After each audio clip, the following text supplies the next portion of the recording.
বাংলাদেশের লোকসংস্কৃতিতে ভূতের গল্পের অভাব নেই।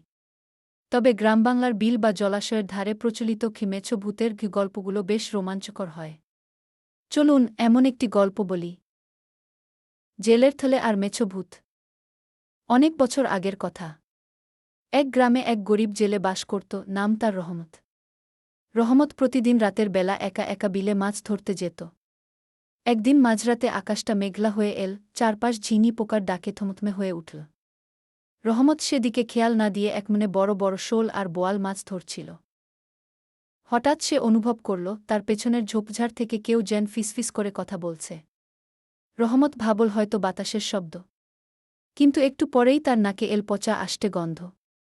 সে পেছন ফিরে তাকাতেই দেখল চালতা গাছের মগডালে বসে আছে এক অদ্ভুত মূর্তি।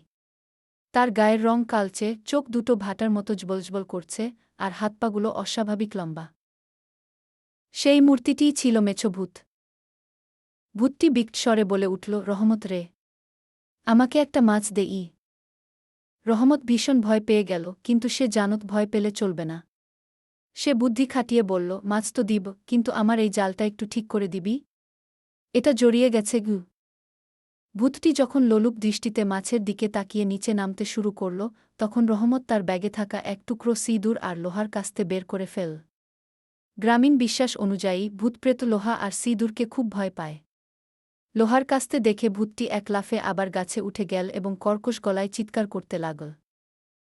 রহমত আর দেরি না করে মাছের ঝুড়ি নিয়ে এক দৌড়ে গ্রামের দিকে চলে এল।